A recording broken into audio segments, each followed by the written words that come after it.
It's Saturday, the 8th of January 2020. My name is Craig Kelly. I'm a member of the Australian Federal Parliament, a representative for the seat of Hughes in southern Sydney.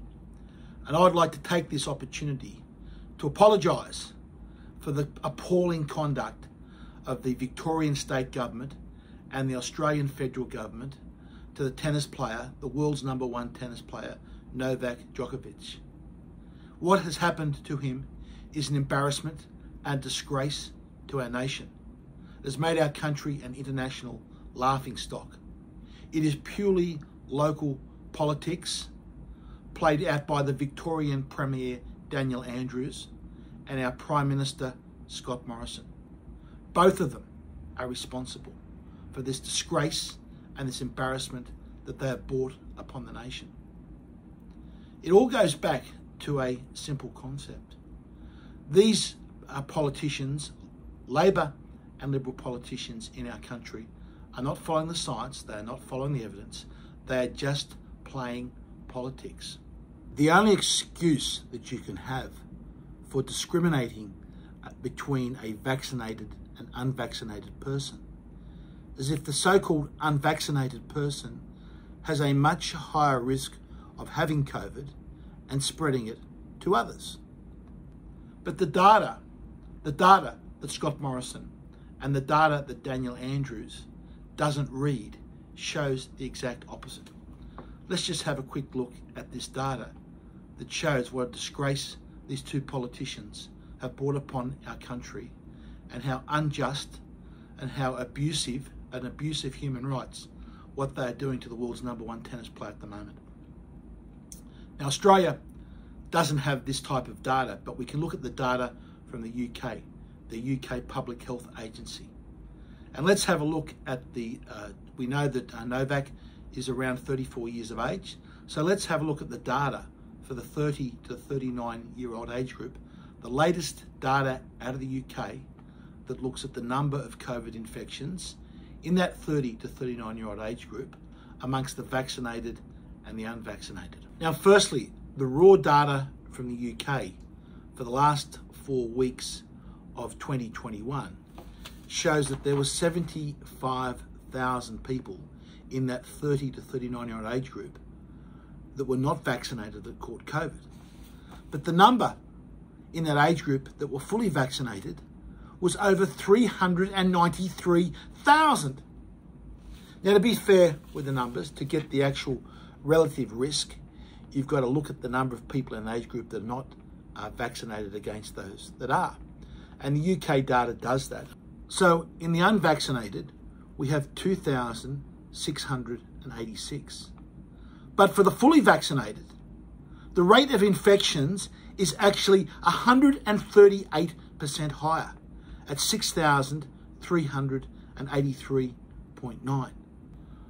We can also see on this graph, based upon the latest UK data, where the fully vaccinated are in the blue bars and the unvaccinated are in the orange bars. And you can see that for just about every age group, the rates of infection are substantially higher amongst the vaccinated than they are the unvaccinated. The vaccinated on this data have a greater risk of having COVID than the unvaccinated. So the UK data tells us that if you've been fully vaccinated, you are more likely to have COVID. And it's not just the UK data. If we look at data from other places like Iceland, and you can see here in this graph, you can see the data from Iceland. Again, it is showing that the rates of infection in adults for those that have been fully vaccinated are almost double the rates that those that have been not vaccinated. And it's the same from Denmark. Just look at this data from Denmark. We have 5,401 people with COVID, adults that are not vaccinated. And yet the fully vaccinated, that are meant to be supposedly protected, that can't catch COVID if they've been vaccinated, is over 45,000. If we look at the relative risks there, we've got 0.49 for the unvaccinated, But we've got triple 1.67 relative risk for those that have been fully vaccinated.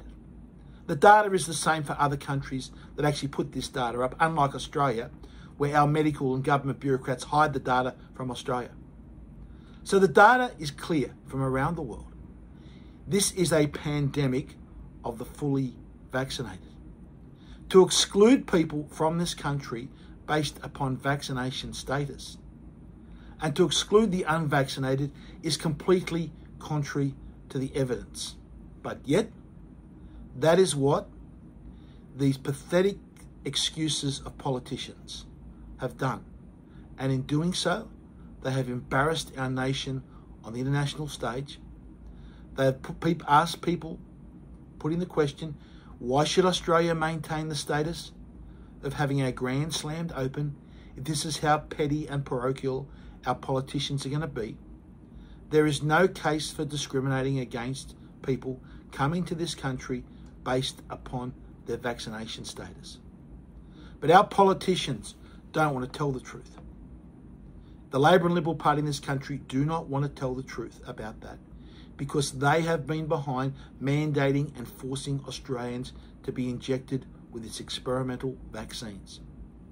If they admit the truth, that the rates of infection are now much higher against those that have been so-called fully vaccinated, that is injected twice, they will lose so much credibility.